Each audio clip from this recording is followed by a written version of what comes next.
Astre. Astre. Astre. Astre, réseau art plastique et visuel en Nouvelle-Aquitaine. Astre. Astre. Astre. Non, il n'est même pas 16h30, alors je me dis waouh, les gens sont déjà là, alors qu'il pleut fort dehors. Et ce qui me rassure, c'est qu'il ne pleut pas trop sur la grange, parce que tout à l'heure on n'entendait pas très bien le son à cause du résonnement de la pluie.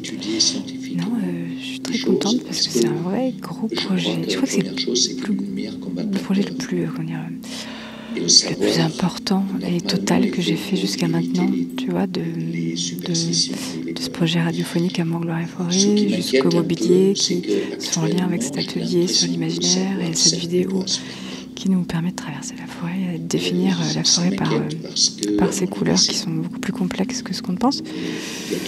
J'avoue, je suis très contente. Et les gens, ils sont tous tournés dans le même sens.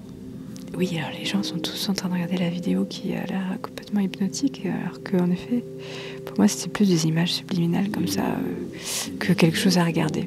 Mais bon, le pouvoir de l'écran, c'est ça. La prochaine fois, je ferai une vidéo, puis c'est tout.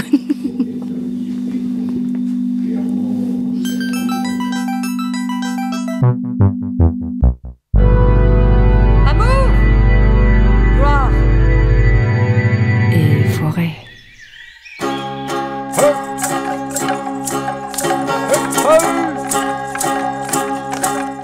Anne-Guillaume en résidence en 2018 à la Pommerie, ferme de la Chaux sur la commune de Jansiou.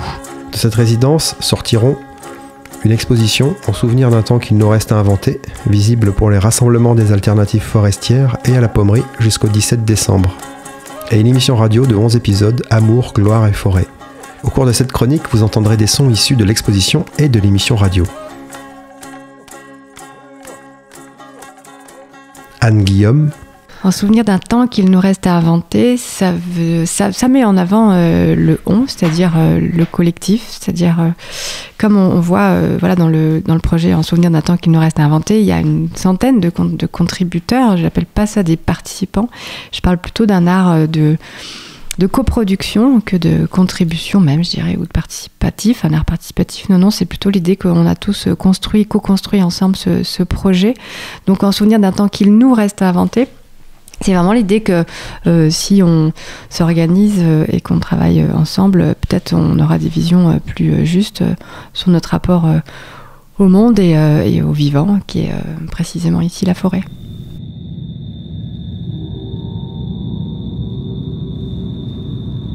Marc Vaudet, je suis directeur du pôle création au Centre national des arts plastiques. C'est un établissement public du ministère de la Culture dont la vocation est, comme son nom l'indique, de soutenir les arts plastiques par deux types de procédures principalement. Des soutiens à la création qui s'adressent aux artistes et aux professionnels de l'art contemporain. Et ensuite la constitution d'une collection par acquisition d'œuvres qui vont rejoindre le Fonds national d'art contemporain. Anne-Guillaume est une des artistes qui a déposé un dossier dans le cadre d'un dispositif de soutien à la création qui s'appelle Recherche Production Artistique.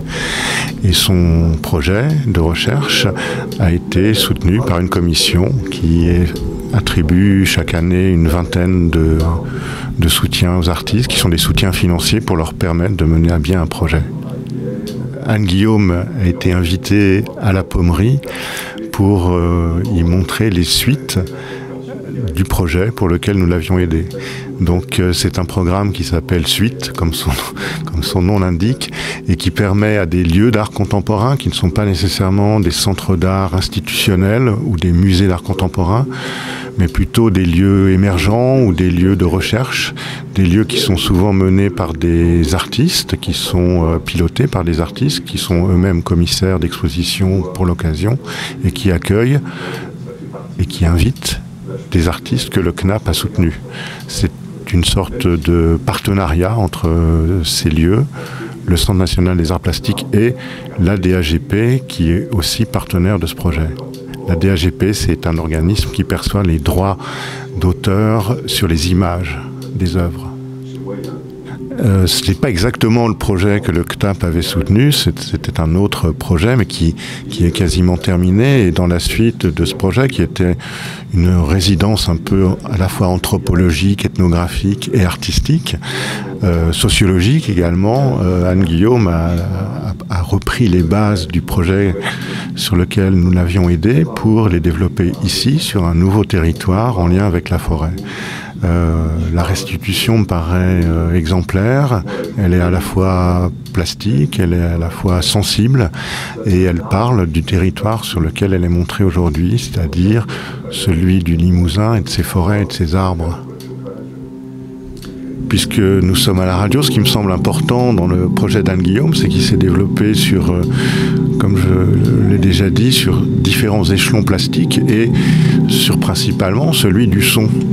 Anne Guillaume a eu 2 projets sonores, celui que nous entendons un peu en arrière-plan de cet entretien, mais aussi un projet de feuilleton qui s'appelle Amour, gloire et forêt, un feuilleton qu'elle a réalisé également dans le cadre de sa résidence et qui est aussi diffusé, je crois, sur vos ondes ou sur vos antennes et qui est également diffusé en streaming sur le site internet du Centre national des arts plastiques.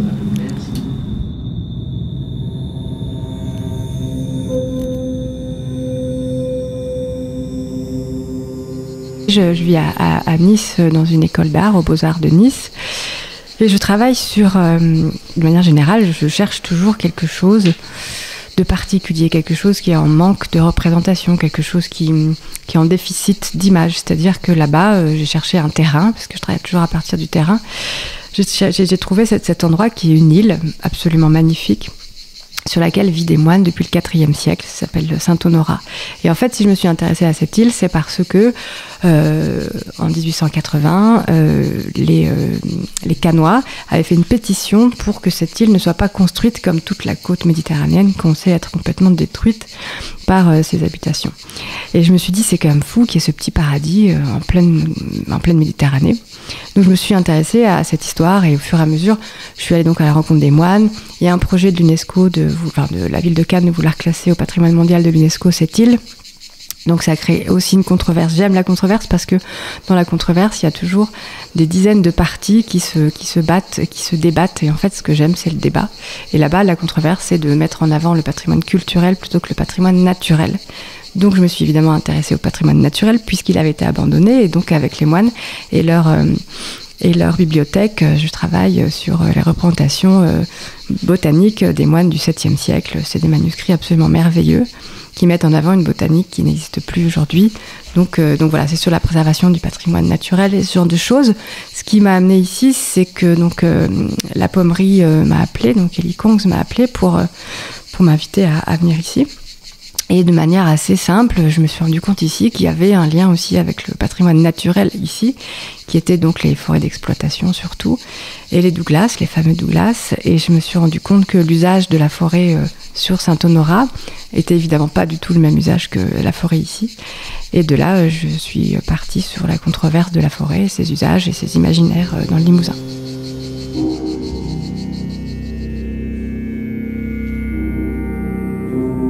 Agathe Mallet en stage à la Chaux. J'ai rencontré Anne cet été qui a du coup bossé en même temps que j'étais là moi pour mon stage. Donc elle bossait sur son projet, sur la forêt. J'ai participé aux émissions de radio. Donc j'étais déjà bien dans le projet parce qu'on vivait ensemble. Et du coup, elle m'avait parlé de ce mobilier en bois. Et je me suis dit que c'était une bonne occasion de découvrir comment on travaille le bois et de participer à une expo artistique, chose qui ne me réarrivera peut-être jamais. En plus, du coup, moi, mon sujet de stage de cet été, il a en partie touché sur les coupes rases et comment elles sont réinvesties par les arthropodes, donc les araignées, les carabes, les punaises, voilà. Du coup, j'en avais déjà quand même pas mal entendu parler cet été en découvrant la région. Et il me semble que le travail que Anne fait est assez important parce qu'elle permet une certaine médiation entre les différents parties, entre les forestiers, les naturalistes, les personnes qui ont juste quelques bouts de forêt, ceux qui veulent essayer de gérer la forêt autrement.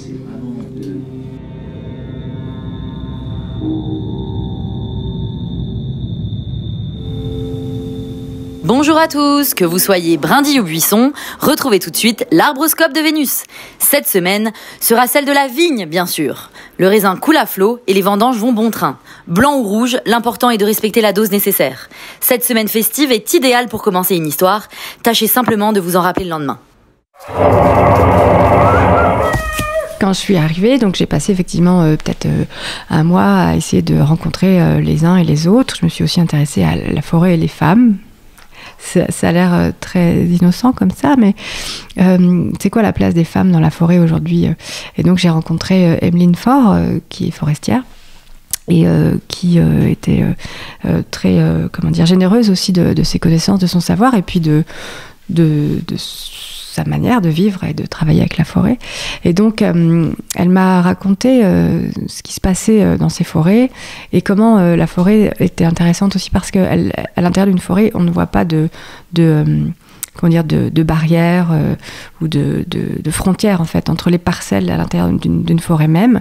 Et là, elle me disait que ce qui était très intéressant dans ces forêts, c'est qu'il y avait un marquage, donc il y a des règles de marquage évidemment entre l'ONF, les forestiers privés, les coopératives forestières. Et elle disait finalement, on voit souvent dans une forêt, quand on se promène, que là on est entre deux parcelles parce que sur un même arbre, il peut y avoir des marquages différents. Donc il peut y avoir un cercle fait par certains pour dire il faut l'abattre, d'autres mettront plutôt une croix et d'autres encore un trait à la verticale. Et je me suis dit, mais alors ce qui est quand même très intéressant, c'est que vous êtes tous forestiers malgré tout, mais par contre vous ne parlez pas la même langue. Donc comment est-ce qu'on pourrait s'entendre sur l'usage des forêts ici? Donc le premier point de départ était sur cette idée de comment est-ce qu'on s'entend entre humains, déjà avant de pouvoir s'entendre avec nos forêts.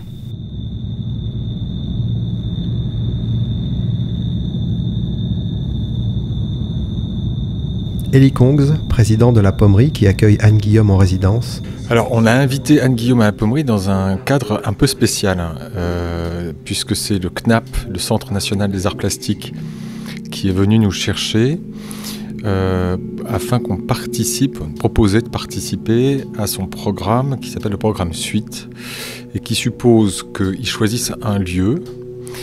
C'est le lieu qui va sélectionner l'artiste. La contrainte étant que cet artiste doit faire partie des personnes qui ont déjà obtenu une aide du CNAP, d'où le nom Suite. C'est-à-dire que c'est une bourse de manière à ce qu'un lieu donne suite à un travail d'artiste. Il y a des centaines d'artistes qui ont été aidés par le CNAP, donc c'est très difficile de pouvoir sélectionner parmi une liste à partir de noms qu'on ne connaît pas, dont on ne connaît pas le travail, qui n'a pas forcément d'actualité, donc on ne peut pas forcément aller voir le travail, etc. Donc c'est très, très, très, très difficile. Donc ce qui nous a interpellés dans la présentation de Anne, donc son site internet, les éléments qu'on a pu trouver, c'est son intérêt pour les sciences humaines.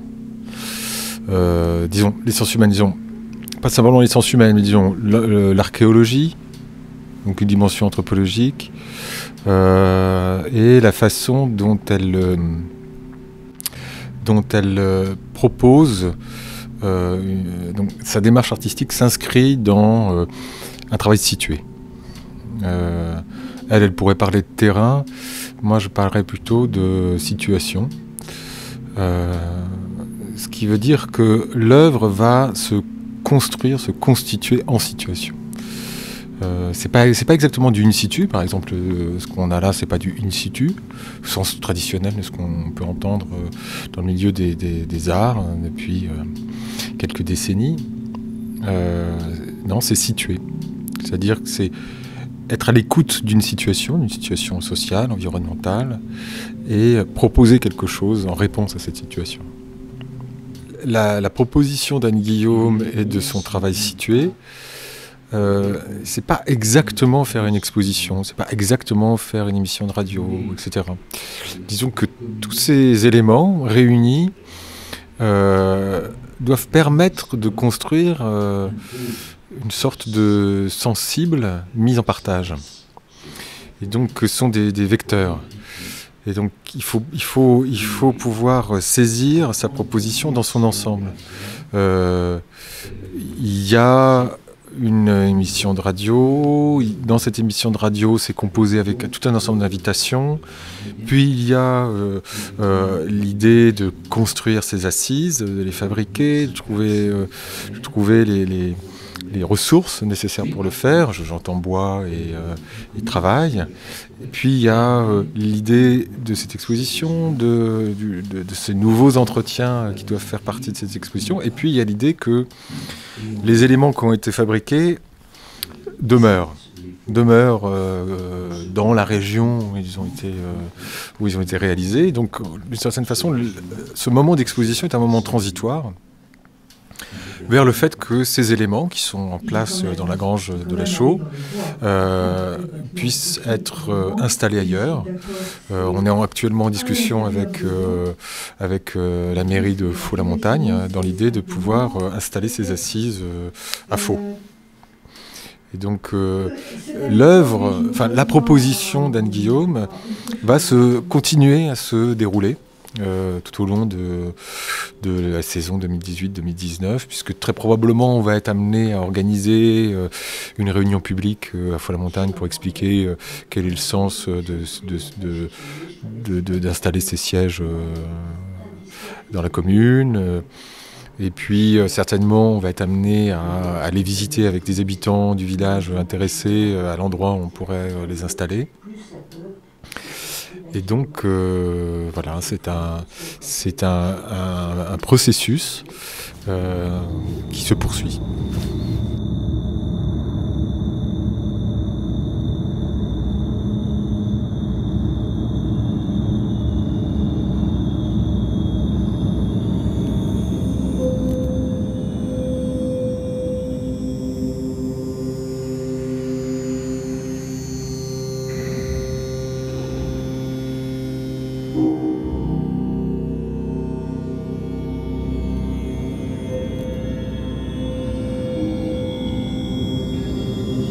Précédemment dans la réelle Sève. Sylva, c'est moi. C'est moi. Douglas. Tu n'as rien? Viens là. Enlevez vos sales pattes de moi. Qu'est-ce que vous faites ici? Je viens voir si Sylva va bien. Et vous? Douglas, tout va bien. Laisse-la. Sylva, que s'est-il passé?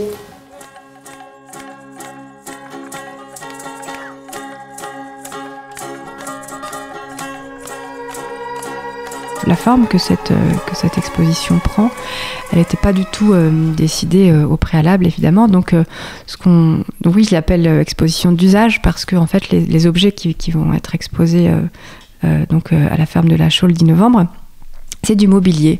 C'est-à-dire qu'en forêt aussi, je me suis promenée avec des forestiers et là, je me suis rendu compte de qu'est-ce qu'on fait de ces arbres aujourd'hui, où est-ce qu'ils vont, comment est-ce qu'ils sont transformés, et quel est le fruit en fait de ce produit-là. Et donc, je ne sais plus qui me disait à l'époque, on faisait de ces arbres-là du mobilier pour les écoles.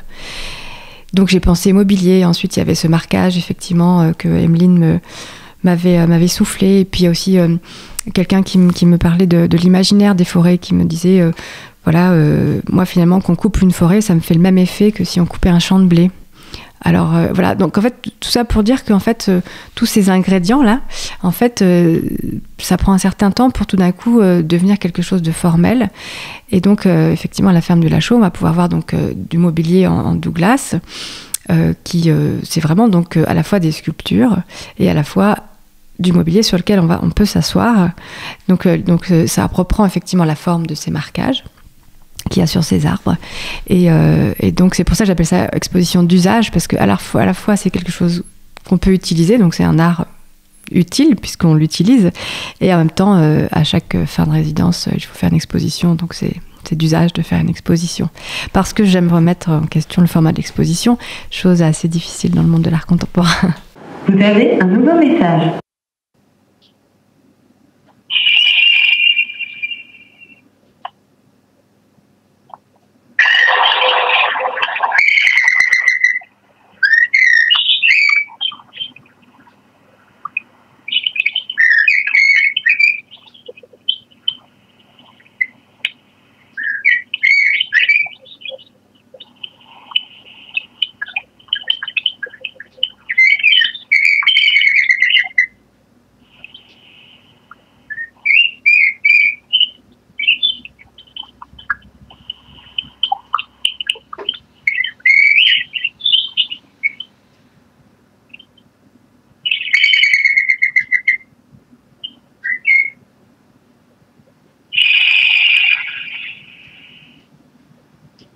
écouter le message, faites le 1.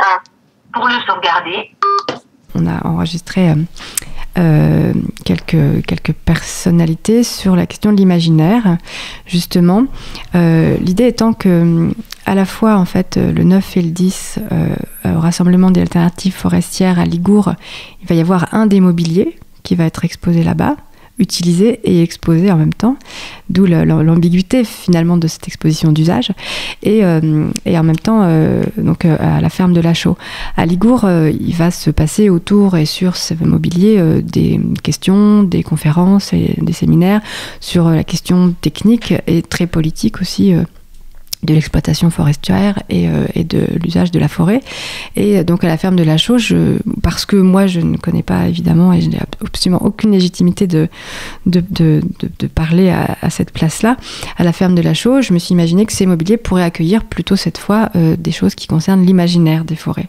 Donc ici à Radio Vassivière, nous avions enregistré un atelier sur l'imaginaire des forêts, donc avec plusieurs personnalités, afin de voir comment est-ce qu'on pourrait réécrire un scénario sur notre usage de la forêt en impliquant la fiction comme méthodologie pour revisiter ou réactualiser notre quotidien avec les forêts à travers l'imaginaire. Donc en fait, à la Chaux, on sera en fait sur un plancher avec ce mobilier qui en fait diffusera par le sous-sol les voix de cet atelier sur la question de l'imaginaire.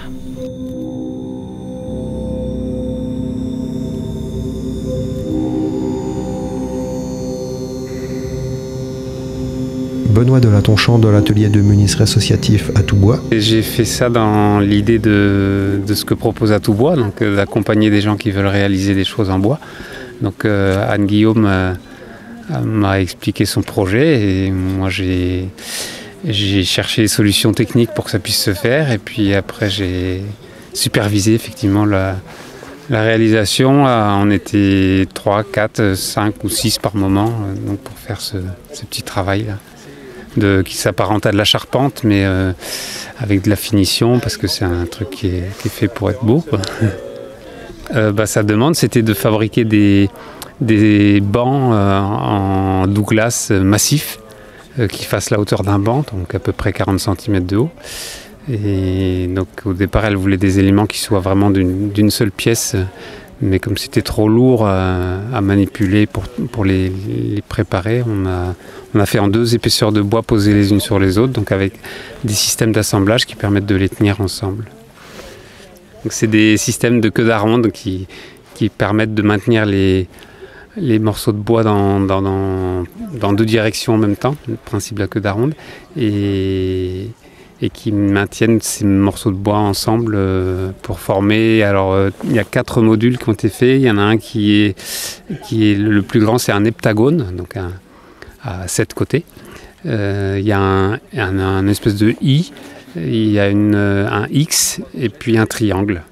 Donc avec des morceaux de bois qui font entre 1 mètre et 1,80 m de long sur 20 cm par 30. Donc c'est quand même à réaliser, c'était quand même du gros bois à manipuler, quoi.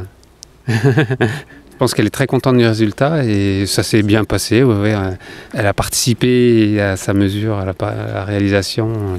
C'était elle qui disait par rapport à la finition, par rapport à choisir les faces qu'elle voulait mettre apparentes par rapport aux veines du bois, à l'aubier, les défauts. Ce qu'un menuisier considère comme des défauts dans du bois, qu'elle pouvait avoir envie de mettre en valeur.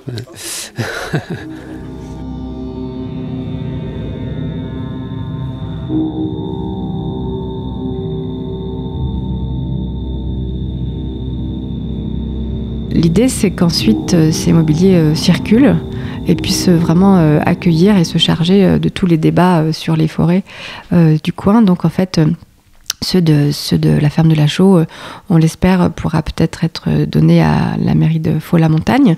Et puis, celui de Ligourd va voyager vers un café associatif qui s'appelle l'Insu, qui est au nord de Limoges. Et puis ensuite, il viendra vers Nice aussi. Donc l'idée, c'est que ces objets circulent. Ils sont très lourds, donc ça va être très compliqué de les faire circuler.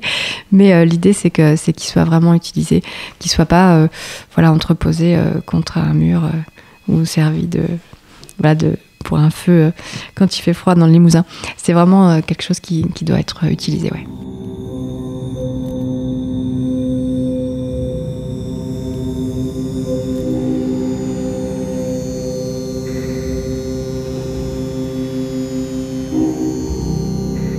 Catherine Moulin, maire de Faux-la-Montagne. Ce qui est envisagé, c'est une proposition de l'artiste Anne Guillaume qui souhaite que visiblement les œuvres elles restent sur le territoire. Et donc elle nous a contactés à Faux et nous a demandé si on serait intéressé pour les installer. Donc pour le moment, c'est pas encore finalisé, mais ce que moi j'aimerais, c'est qu'elle vienne sur place, qu'on puisse en discuter, qu'on puisse voir où ça lui plairait qu'on les installe. Voilà, et je trouve que c'est des beaux objets, et puis le fait on est dans cette actualité autour de la forêt, ça permet le débat, je pense, et c'est intéressant. Maud Lucien. Nous sommes une association qui s'appelle l'Insu. Et depuis quelques mois, nous avons un café culturel qui s'appelle La Perception à Dun-le-Palestel. Et l'idée, c'est d'avoir un lieu d'exposition, on peut côtoyer les œuvres au quotidien, qui soient différentes d'une galerie. Donc on a une partie atelier, une partie exposition, et aussi un lieu de convivialité. C'est-à-dire qu'on peut grignoter. C'est un lieu de partage, c'est une sorte de plateforme qui n'existait pas avant. Je vais prendre une des pièces de l'installation de Anne. C'était l'idée de déplacer la discussion sur un autre territoire, qui est aussi un territoire du Limousin, qui n'est pas forestier, mais où la question de l'environnement, de l'agir avec la nature se pense, j'allais dire, autant au niveau social que artistique.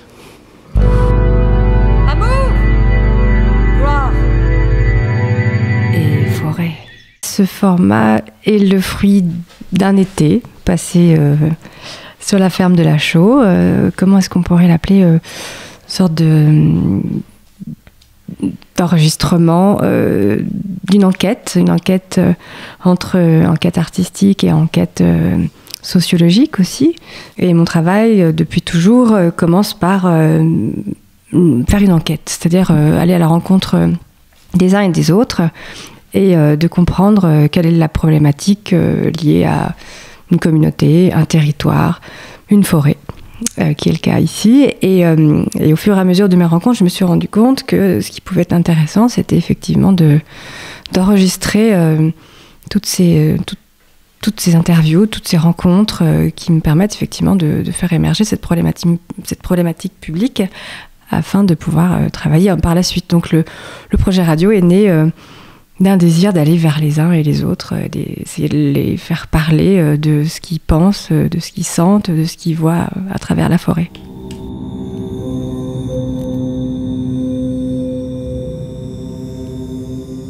Alors, je m'appelle Anne-Sophie Milon, je suis une artiste entre l'artiste plasticienne et l'artiste visuel.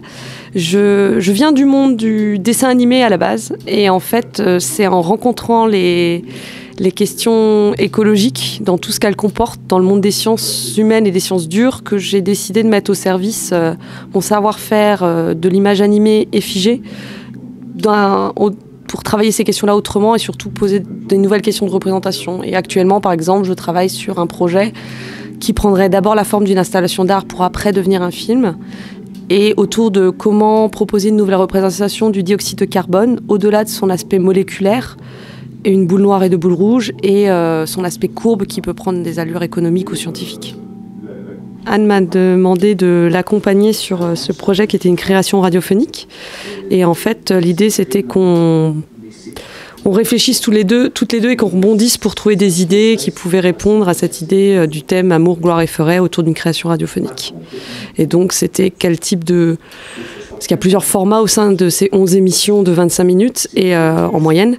Et donc, en fait, certains formats, ça venait de ses idées à elle, et d'autres, ça venait de moi. Et donc, par exemple, moi, j'ai beaucoup travaillé, par exemple, sur la fiction qui se situe à la fin, La Réelle Sève. Précédemment, dans La Réelle Sève. Alors le pitch, donc c'était plutôt une fiction pour le coup. Donc dans la création radiophonique, il y a un moment où moi j'avais à cœur de faire une réelle fiction pour la radio, pour le médium de la radio. Et en fait, l'idée c'est que je me suis dit, admettons un monde où les Douglas ont les mêmes intentions et le même droit de parole que les humains. Il n'y a plus de question de si c'est vrai ou si c'est faux, ou de l'anthropomorphisme ou pas. On accepte que c'est là. Donc les humains et les Douglas peuvent communiquer entre eux. Et donc naturellement, rentrons dans des stéréotypes de nature humaine. Je me suis dit, dans ce cas-là, des Douglas pourraient vouloir exterminer des humains, et à l'inverse, les humains pourraient vouloir exterminer les Douglas, et aussi des rencontres et des histoires d'amour entre des Douglas et des humains. J'ai bien dit que c'était des stéréotypes de la nature humaine. Tout en rebondissant sur les stéréotypes des fictions qu'on a la plupart du temps, comme sur les fictions avec des vampires ou des choses comme ça. Quand les humains rencontrent des êtres légèrement différents d'eux.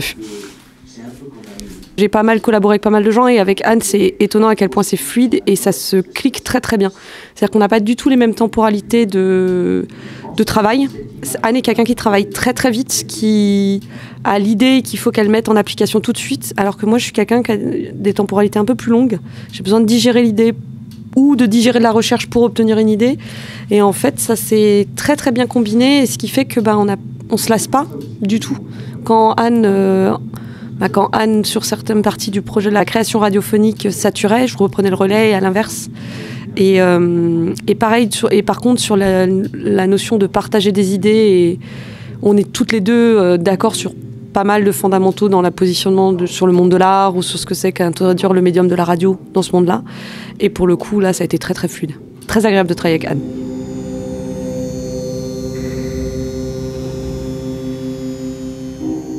Quand bien même le Amour, gloire et forêt évoque le mot forêt, on pourrait penser qu'on pourrait parler d'une forêt, la forêt des Vosges, la forêt des États-Unis. On l'a quand même vraiment créé de A à Z et pensé depuis le Limousin, qui était une région que ni Anne ni moi ne connaissions à la base. Et je pense qu'aussi le principe, le médium de la radio nous est apparu comme évident, parce que c'était une manière aussi de rencontrer les gens et de rencontrer cette forêt de ce territoire et les acteurs qui l'animent, sans arriver avec des préjugés. Je trouvais que le médium de la radio amène ça. Il amène... la posture de l'artiste fait peur, la posture du chercheur fait peur aussi, et je trouve que la radio, ça amène une intimité avec les gens, ce qui fait que ça a été génial de tirer des informations et de faire une enquête pertinente sur le Limousin et la forêt du Limousin.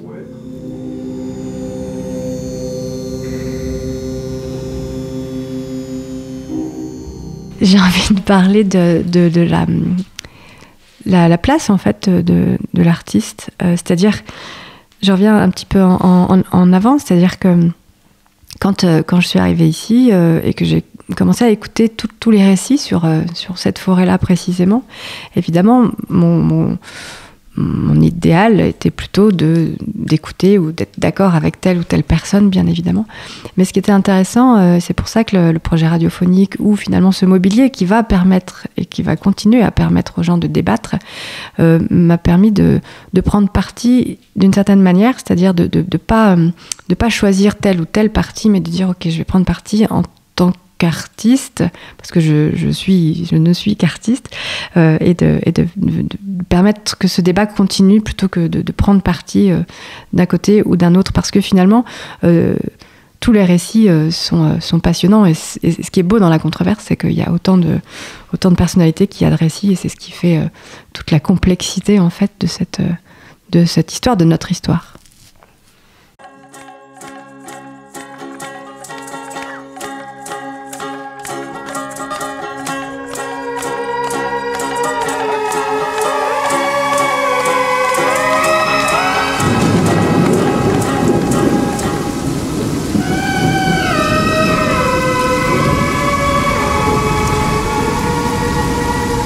On remballe. Allez, on remballe tout.